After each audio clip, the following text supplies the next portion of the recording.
Yehovah Elohim Tzva'ot, Kadosh, Kadosh, Kadosh. Please fill me and lead me, and cover me and stir me, and speak through me with your Ruach HaKodesh, that I may speak your written words with boldness and humility to those who listen. I ask all these things in Yeshua HaMashiach's name. Amen. We'll start with the Shema. Listen and obey. Children of Yehovah, pay careful attention and respond. Yehovah is our power and authority.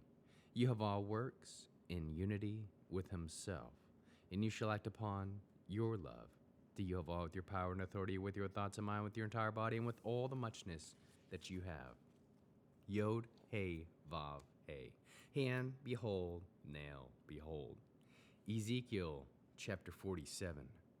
Then he brought me back to the entrance of the house, and I saw water flowing eastward from under the threshold of the house, for the house faced east. The water flowed down from under the right side of the house, south of the altar. Next, he led me out through the north gate and took me around outside to the outer gate, by way of the east gate, where I saw water trickling from the south side. While with a line in his hand, the man went out toward the east and measured 1,000 cubits, 1/3 of a mile, and had me wade across the stream. The water came up to my ankles. He measured another 1,000 and made me wade through the water, which reached my knees. He measured another 1,000 and had me wade through the water up to my waist. Finally, he measured 1,000, and it was a river I couldn't cross on foot, because the water was so deep that one would have to swim across it. It was a river that could not be waded through. He asked me, "Human being, have you seen this?" Then, guiding me, he got me back to the riverbank. After being returned, I saw on the bank of the river a great number of trees on one side and on the other. He said to me, "This water flows toward the eastern region and continues down to the Arava. When it enters the sea of stagnant water, the Dead Sea, its water will become fresh. When this happens, swarms of all kinds of living creatures will be able to live in it wherever the stream flows, so that there will be a vast number of fish, for this water is flowing there, so that wherever the river goes, everything will be restored and able to live. Then fishermen will stand on its shores, spreading their nets all the way from En-Gedi to En-Eglaim. There will be as many kinds of fish there as in the Great Sea, the Mediterranean, a great variety. However, its mudflats and marshes will not become fresh, but will remain salty. On both riverbank will grow all kinds of trees and food. Their leaves will not dry up, nor will their fruit fail. There will be all different kinds of fruit each month, because the water flows from the sanctuary, so that this fruit will be edible, and the leaves will have healing properties." Yehovah Elohim says this: "These are the borders of the land you are to distribute for inheritance by the 12 tribes of Israel, with Joseph receiving 2 portions for inheritance. You will each have equal shares.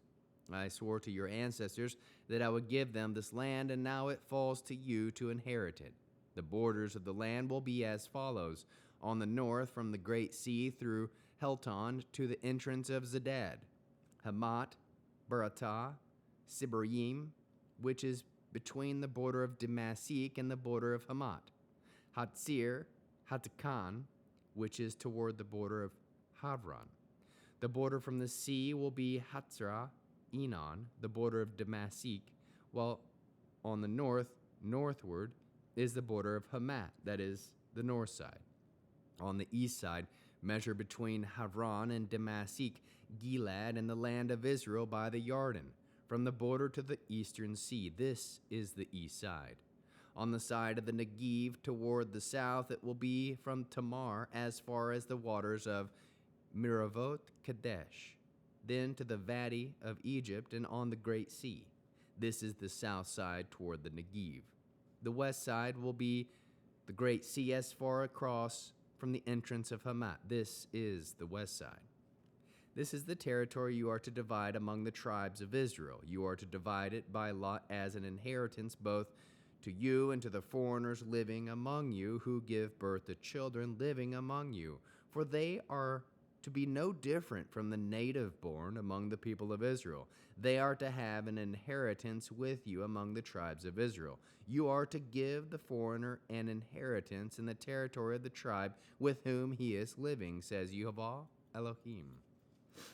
How can we learn to love our Creator after reading this fascinating 47th chapter of Ezekiel? We can follow where Yehovah leads. Know that one day the Dead Sea will be transformed into fresh water. Then all kinds of living creatures will be able to live there. Everything will be restored and able to live. Know this will be edible fruit to be produced, and its leaves will have healing properties. Know that the original borders of the land will be established. The land will be divided by lot for both the 12 tribes of Israel as well as the foreigners living with them. The foreigner's portion is determined by which tribe he is living with. How can we love others as Yeshua loves us? We can encourage all to follow where Yehovah is leading them. Bear one another's burdens. Always choose to follow where Yehovah is leading. Produce spiritual fruit, love, joy, peace, patience, kindness, goodness, faithfulness, humility, and self-control. We'll end with the Aaronic blessing using the name. Yehovah will kneel before you presenting gifts, and he will guard you with a hedge of protection. Yehovah will illuminate the wholeness of his being toward you, bringing order, and he will provide you with love, sustenance, and friendship. Yehovah will lift up the wholeness of his being and look upon you and will set in place all you need to be whole and complete. Shalom, shalom.